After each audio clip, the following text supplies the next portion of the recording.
2020 में भी एक दो नहीं बल्कि तमाम महिलाओं ने लोगों को हैरत में डालते हुए अपने काम के बूते जमकर सुर्खियां बटोरी और दुनिया भर में तारीफ पाई। इनमें जो एक नाम प्रमुख है वो नाम है कमला हैरिस का।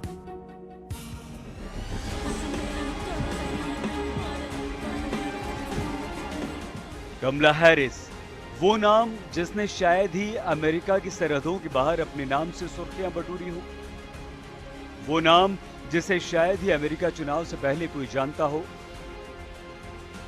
लेकिन जब भारतीय मूल के इस अमेरिकी नेता ने विश्व के सबसे पुराने लोकतंत्र में उपराष्ट्रपति पद पर अपनी दावेदारी ठोकी तो हर तरफ उनके नाम की गूंज सुनाई देने लगी।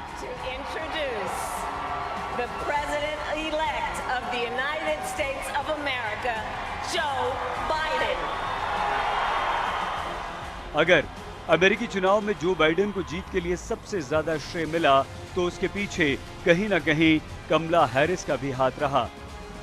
कमला वो तुरुप का इक्का साबित हुई जिन्होंने न सिर्फ भारतीय समुदाय को अपनी ओर खींचा बल्कि एशियाई और अफ्रीकी मूल समेत पूरे के पूरे अश्वेत समुदाय के वोटों पर अपने नाम की मुहर लगवा दी।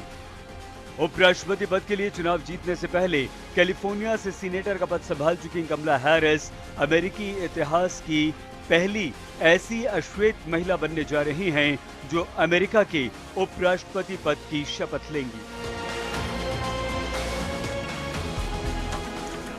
कमला हैरिस के बाद अगर किसी का नाम आता है तो वो हैं जर्मनी की चांसलर एंजेला मर्केल। दूसरे नेताओं की तरह इन्हें बड़े बड़े चुनावी भाषणों के लिए तो नहीं जाना जाता, मगर 66 साल की इस महिला ने पिछले 15 सालों से जर्मनी की डोर अपने हाथों में थाम रखी है। अपनी नेतृत्व शक्ति के लिए जाने जाने वाली मर्केल ने जर्मनी को उस समय संभाला जब पूरे यूरोप में कोरोना अपने चरम पर था। फोर्ब्स मैगजीन ने उन्हें दुनिया की सबसे शक्तिशाली महिला करार दिया। इसकी वजह भी है, इसी साल कोरोना के चलते जर्मनी की डूबती अर्थव्यवस्था को संभालने के लिए उन्होंने बेहतर कदम उठाए। यही नहीं, वो यूरोप की एकमात्र ऐसी नेता बनी जिन्होंने 10 लाख से ज्यादा सीरियाई शरणार्थियों को जर्मनी में शरण दी।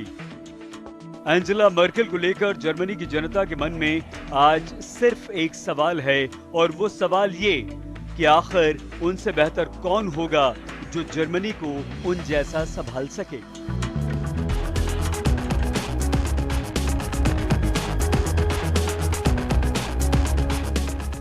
जहां दुनिया के कई देशों में कोरोना के रोज नए नए रिकॉर्ड बन रहे हैं, वहीं न्यूजीलैंड में इसका असर नाममात्र का दिखाई दे रहा है। ऐसा उलटफेर सिर्फ इसलिए संभव हो पाया क्योंकि न्यूजीलैंड की कमान संभाल रही 40 साल की जसिंडा आर्डर्न ने इस कठिन समय में एक मजबूत नेता के तौर पर अपनी जो क्षमता दिखाई, उसने सभी खास व आम से लेकर मीडिया तक को उनकी तारीफ करने पर मजबूर कर दिया।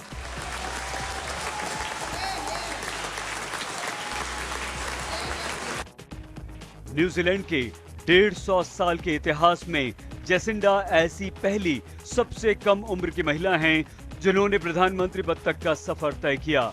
उनकी काम के प्रति ललक का ही ये परिणाम रहा कि इस साल हुए आम चुनाव में सारी विपक्षी पार्टियों को पीछे छोड़ते हुए उन्होंने दोबारा सत्ता हासिल की। कोरोना के इस बेहद कठिन दौर में जहां कई लोग काम के प्रति अपनी इच्छा शक्ति को खो देते हैं, वहीं मेट फ्रेडरिक्सन ऐसी महिला के तौर पर उभरी जिन्होंने देश के लिए अपनी निजी जिंदगी को भी दरकिनार कर दिया।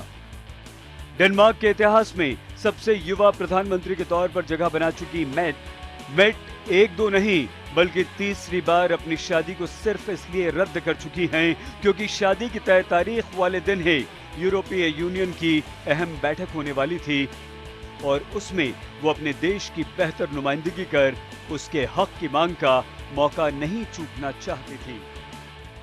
हम ये उम्मीद करें कि आने वाले साल में इस फहरिस्त में और भी कई महिलाओं के नाम जुड़ेंगे और ये महिलाएं सफलता के आकाश पर चमकेंगी।